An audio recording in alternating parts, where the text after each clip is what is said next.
বন্ধুরা, এই মুহূর্তের সবচেয়ে বড় আর চাঞ্চল্যকর খবর, রাশিয়া তাদের সেরা স্টেলথ ফাইটার জেট Su-57 তৈরির জন্য একটা পুরো বিশেষজ্ঞ টিমকে পাঠিয়ে দিয়েছে ভারতের নাসিক। হ্যাঁ, ঠিকই শুনেছে, যেখানে ভারতের সুখোই যুদ্ধবিমান তৈরি হয় সেখানেই এখন বসতে চলেছে রাশিয়ার পঞ্চম প্রজন্মের এই ঘাতক যুদ্ধবিমান তৈরির আসর। আর এই একটা খবরেই ওয়াশিংটনের রাতের ঘুম উড়ে গেছে। কিন্তু কেন হঠাৎ এই পদক্ষেপ? আসল খেলাটা জমিয়েছে কিন্তু আমেরিকা। একদিকে ডোনাল্ড ট্রাম্প ভারতের ওপর পাহাড় সমান শুল্ক চাপিয়েছে, অন্যদিকে তার ডান হাত পিটার নাভারো সমস্ত সীমাকে অতিক্রম করে গেছে। তিনি বলছেন যে রাশিয়া থেকে সস্তায় তেল কিনে নাকি শুধু ভারতের ব্রাহ্মণরাই লাভবান হচ্ছে। ভাবুন একবার, ভারতকে আবারও জাতপাতের নামে ভাঙার কি ভয়ঙ্কর চেষ্টা চলছে। ফলে এটা কিন্তু এখন আর বাণিজ্য যুদ্ধ নেই, এটা ভারতের আত্মসম্মানের লড়াই। আর ভারতও চুপ করে বসেন। এশীয় সম্মেলনের মাঝে প্রধানমন্ত্রী মোদি আর প্রেসিডেন্ট পুতিন একটা গাড়ির ভেতর প্রায় 1 ঘন্টা ধরে গোপন বৈঠক করে, যার একটা কথাও বাইরে আসে। এরপরেই পিএম মোদির বয়ান আসে যে দুঃসময়ে ভারত রাশিয়া একসাথে লড়বে।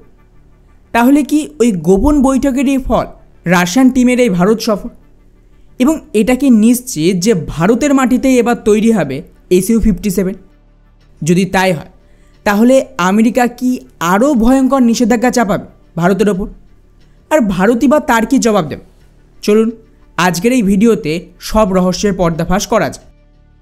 তো বন্ধুরা, ভারতীয় সংবাদ মাধ্যম সূত্রে যে খবর আসছে তার রীতিমতো বিস্ফোরণের মতো।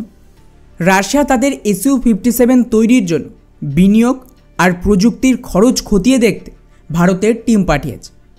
আর তাদের অফার শুনলেই আপনি চমকে যান। রাশিয়া বলছে সম্পূর্ণ সোর্স কোড, তোমাদের নিজেদের বানানো রাডার, এমনকি ব্রহ্মোস বা অস্ত্র মিসাইল, যা খুশি এই বিমানে যোগ করো, আমরা তাতে রাজি। অর্থাৎ এটা শুধুমাত্র বিমান কেনা নয়, এটা ভারতের হাতে প্রযুক্তির চাবিকাঠি তুলে দেওয়ার সমান। আর এই বিশাল কর্মযজ্ঞের কেন্দ্র হতে চলেছে নাসিকের HAL ফ্যাক্টরি। রাশিয়া বলছে যে নতুন করে পরিকাঠামো তৈরির তো দরকারই নেই। নাসিকে যেহেতু আগে থেকে সুখোই 30 তৈরি হচ্ছে, তাই সেই প্রোডাকশন লাইনকেই সামান্য আপগ্রেড করে Su-57 তৈরি করা সম্ভব।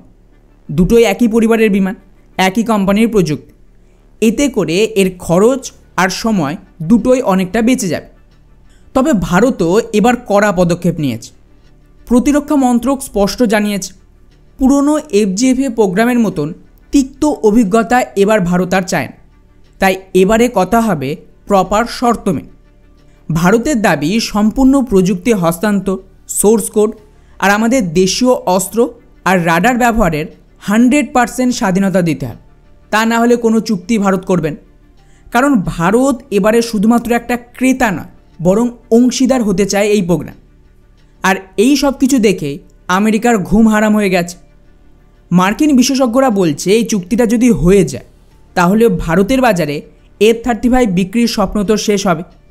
উল্টে ভারত পাকাপাকিভাবে রাশিয়ার শিবিরে চলে যায়। আর আমেরিকার রাগ কতটা ভয়ঙ্কর হয়ে উঠেছে তা ট্রাম্পের ডান হাত পিটার নাভারোর কথাতেই স্পষ্ট। তিনি ভারতকে ক্রেমলিনের ল্যান্ড্রোম্যাট বলে কটাক্ষ করেছে। অর্থাৎ ভারত নাকি রাশিয়ার কালো টাকা সাদা করার একটা যন্ত্র হয়ে উঠেছে। ওদিকে আবার এশীয় সম্মেলন হালেই মোদি আর পুতিনের সেই ঐতিহাসিক আলিঙ্গনও ওয়াশিংটনের কপালে ভাঁজ ফেলেছে। তাই এখন কিন্তু খোলাখুলি হুমকি আসছে ওদিক থেকে যে আরও নিষেধাজ্ঞা চাপানো হবে ভারতেরও। কিন্তু আসল প্রশ্ন হলো যে ভারত কি সত্যি এই বিমান কিনবে? দেখুন, হিসাব বলছে পরিস্থিতি একটু জটিল, কিন্তু আমেরিকার এই ঔদ্ধত্যর পর নিজেদের সম্মান আর শক্তি প্রদর্শনের জন্য ভারত হয়তোবা কটা স্কোয়াড্রন কিনে নিতেই পারে, অথবা আরও এক ধাপ এগিয়ে গিয়ে মেক ইন ইন্ডিয়ার আন্ডার এই বিমান তৈরি করে অন্য দেশে রপ্তানিও করতে পারে। ভাবুন তো, ভারতের তৈরি Su-57 বিমান কিনবে অন্য দেশ। তবে শেষ সিদ্ধান্ত নেবে ভারত সরকার আর বায়ুসেনা। এবং আমেরিকার নিষেধাজ্ঞার কথা বলছে, ট্রাম্প প্রশাসন যা করার সেটা করে ফেলেছে। আর দুই দেশের সম্পর্ক এমনিতেই ড্যামেজ হয়ে গেছে। এখন ভারতকে ভয় দেখিয়ে থামানোর দিন শেষ। বরং আমেরিকা যত চাপ দেবে ভারত ততই আমেরিকার বিকল্প খোঁজে। খেলা তো সবে শুরু হয়েছে, আসল ক্লাইম্যাক্স তো এখনও বাকি আছে। বাকি আপনাদের কি মনে হয়, ভারতের কি এই চুক্তি করা উচিত, কমেন্টে অবশ্যই জানান। আর ভিডিও ভালো লাগলে শেয়ার করতে ভুলবেন না। দেখা হচ্ছে পরের ভিডিওতে আরও ধামাকাদার খবর নিয়ে।